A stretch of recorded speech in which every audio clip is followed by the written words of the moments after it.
Happy opening day to you. It's 2019. It's time for some Cape Cod League baseball here at Eldridge Park, home of the Orleans Firebirds and the 2019 CCBL All-Star Game. I'm your host, Scotty Gange, alongside Orleans Firebirds broadcaster, Mr. Thomas Zinzarella here on the Birds Broadcast Network. Thomas, happy opening day to you, man. Well, it's finally here, and I've been winning it all winter long. It's just willing. He's had that itch. To come He's back had that here. itch. Yeah, just come back to the Cape, and it's finally here, and I cannot believe it because once the season starts, it just flies by. So you basically just, every game, take it in, take everything in, take the crowded, take the game in because it's not going to last very long. I know you're a big Cape guy. You've come here every summer. You've been with the Firebirds in years before, but now being the broadcaster, what are we expecting for this year?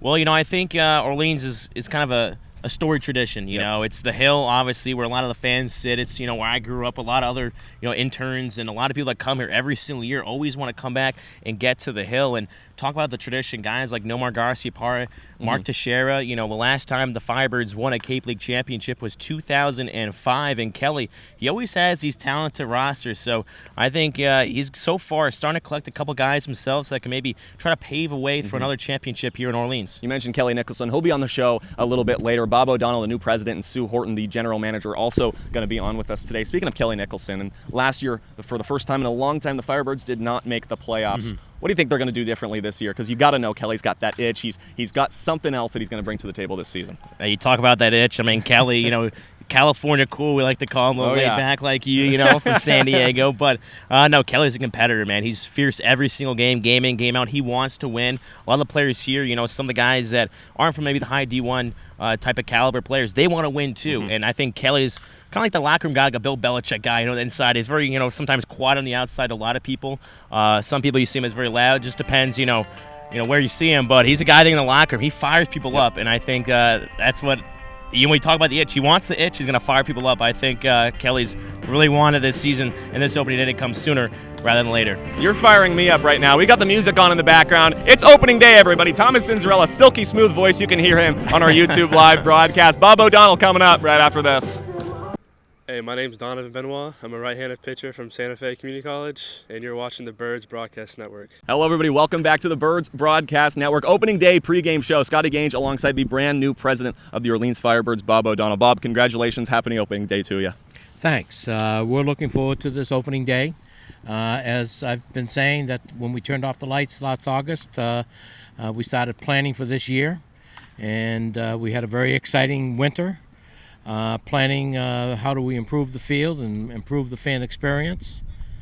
That's an understatement, Bob. Yeah. Improving the fan experience in the field. I mean, you got the brand new statue right in front of us in the catch. We're going to touch on that a little later. But behind us, the brand new scoreboard, state of the art. Tell me about the process of putting that all together. I know you're a big responsibility on that. We set up a committee back last September, interviewing many folks who sell back scoreboards. And we put together a list of our needs and what we thought our fans would really, enjoy. We added the speed gun to it, which we think is going to be exciting for a lot of folks. You've got some netting around all the place too. A lot of safety netting around the field. But the big thing about the scoreboard is that, believe me, we've lived through 4 or 5 years of the scoreboard just not working certain nights. Very temperamental scoreboard. So now we have a monkey's off the back there. State-of-the-art scoreboard. All electronic, no more wires running to make sure the plugs are all in. Just strictly an all electronic scoreboard, and it's visually it's really attractive. State-of-the-art scoreboard. Earlier we were talking, you said it's a state-of-the-art executive committee, which has made your transition from vice president to president seamless. Correct. We just have a great executive committee. I mean, I can't speak enough of it. As I've said to everyone, anyone, any night could step in and do what I'm doing, and we wouldn't lose a stroke. But the catch statue that we got came as a surprise to us, totally out of the blue, and it's just so appropriate that it's here. I mean, it's the catch. I mean, every little kid who's ever put on a baseball glove has always dreamed of, quote, running back and catching that ball. Right. Leaning, making that jump. And the sculpture, Gwen Marcus, she just captured that so perfectly. You can do a 360 around that statue, and you can see that kid's face, just looking for the ball at each point. And the way we look at it is that we think the kid eventually caught the ball, right, if you look at it. But it's just...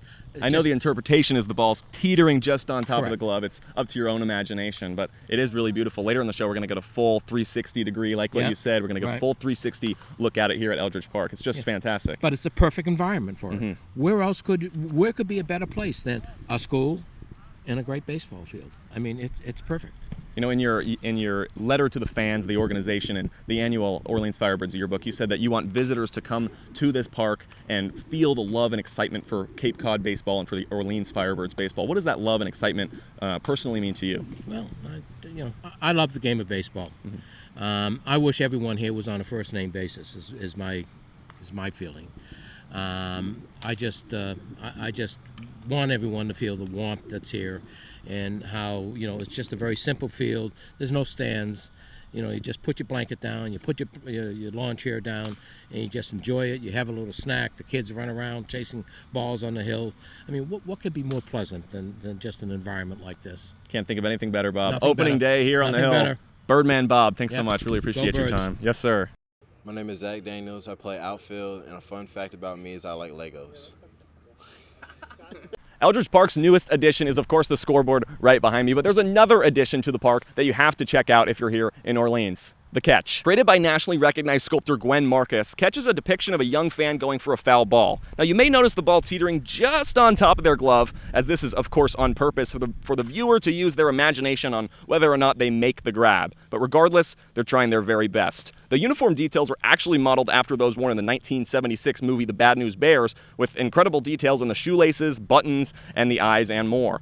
Marcus acknowledged that she wanted this piece to be elevating and inspiring to the human spirit. The Catch was funded anonymously by a generous Firebirds fan, and so the next time you find yourself at Eldridge, take a moment to check out this beautiful piece of work literally in our own backyard.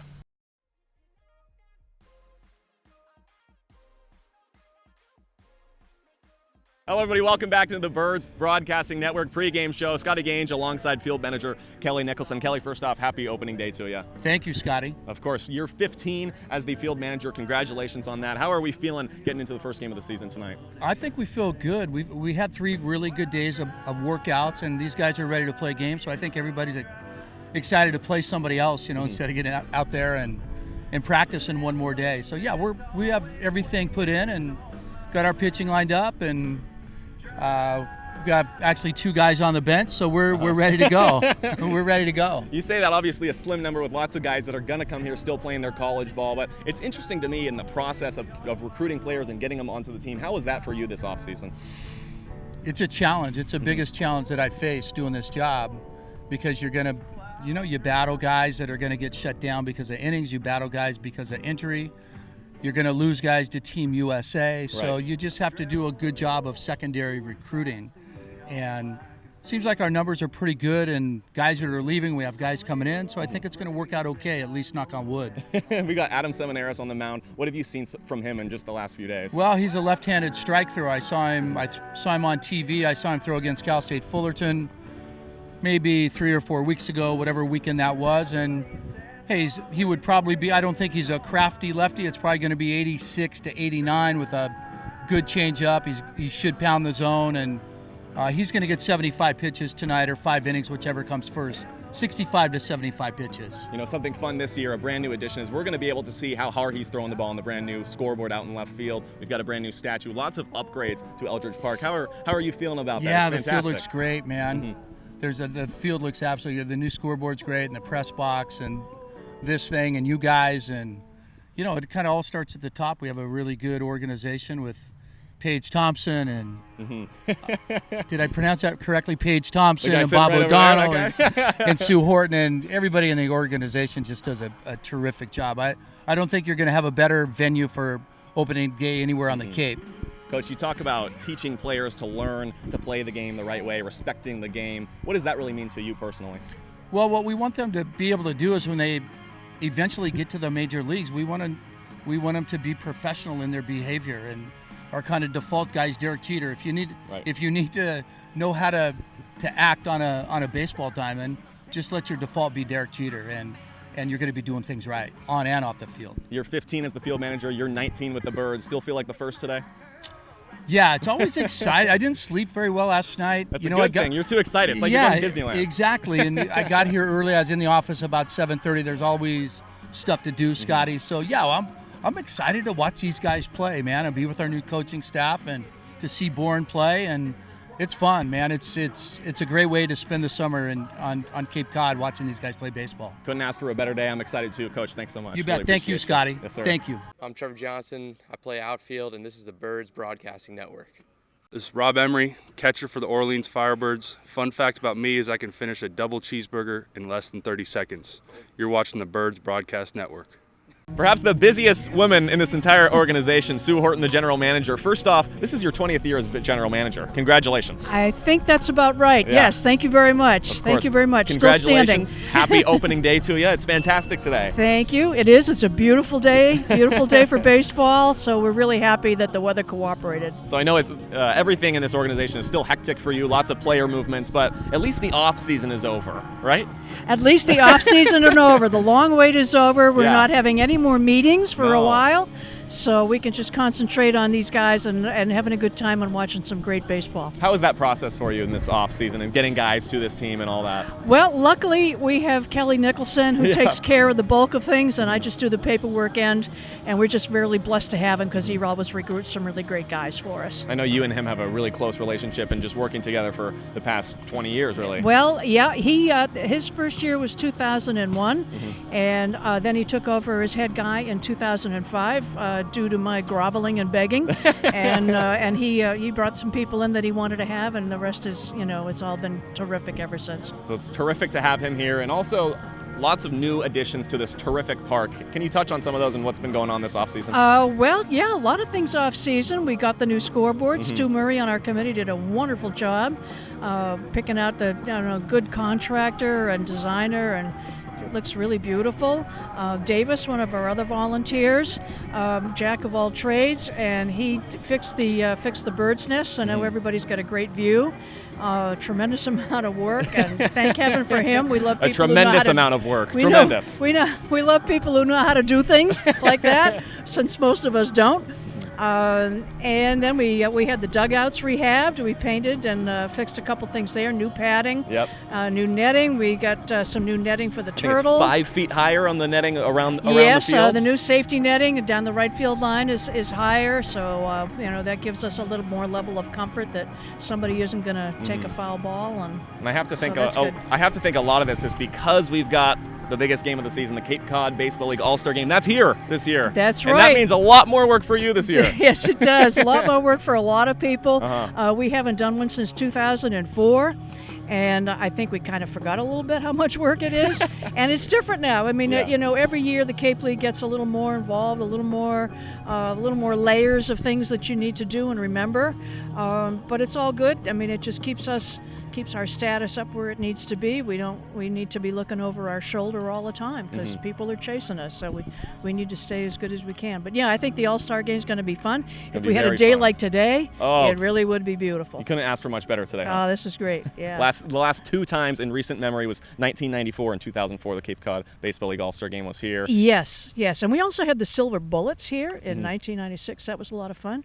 And then we had Team USA and Chinese Taipei in 2000, I think that was. And Eldridge that was Park really is no interesting. stranger to big games then, huh? No, exactly not. And luckily, and we did the World Junior Baseball Championships in 1995. I think it was. We had Cuba and Team USA here. Amazing. And that was a blast. That was really fun. So yeah, we're lucky that this is kind of a limitless park. We don't have stands. We just have a lot of space that here people right on can the hill. spread out on the hill and around the outfield fences. So it's a really comfortable, nice place to watch a game. Not a bad seat in the house. So if you could pick one thing for this season you're most excited for, what would you say?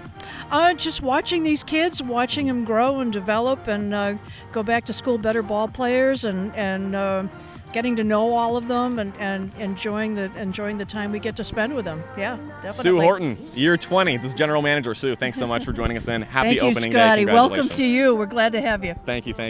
My name is Max Troiani. I play the outfield, and I am terrified of clowns. Firebirds fans, this face has got to be familiar to you because he is back for year 2 of being the Birds broadcaster. Please welcome in Josh White to the Birds Broadcasting Network pregame show. Josh, happy opening day, dude. Happy opening day to you, man. It's a pleasure to be here. This is awesome, man. This is awesome. So you're the expert in studio right now. You're gonna kind of help us out, break down the Birds on the field today. Let's start with Adam Seminaris, the starting pitcher. Yeah, starting pitcher at a Long Beach State, a southpaw who throws pretty hard. His last time out for Long Beach State, great game against Hawaii. Oh, yeah. Little more than almost a month ago now. 9-inning complete game shutout, 94 pitches. Fantastic. The end of the year, 15 1/3 of scoreless baseball. I'm sure Kelly Nicholson would love that today. I don't think we're going to get a complete 9 from Seminaris, but hey, you never know. Defensively, let's talk offense. We've got a lot of big bats in the Birds lineup. Break it down a few of them for us. Yeah, obviously a lot of big bats on the way still with Super Regionals Definitely. and Omaha to come. But a bunch of big bats in the lineup today, even starting at the top with a guy like Jordan Lala from Miami. Great school, if I may say so myself. And the OBP Hurricane about says this. 450, 460 at the top of the lineup. But Josh Zamora is a guy that I really like. Out in Nevada, hit 320. Yeah. You look up and down this Orleans lineup today, you got guys hitting above 300, pretty much 2 through 6, maybe even 7, if I'm not mistaken. Kelly Nicholson recruited a great squad this year. Got a lot of fun players to watch today on the Birds side, and for full season expectations, how are we feeling today? You just never know. Yeah. It's Cape Cod Baseball League, man. 10 talented teams. You never know what temps.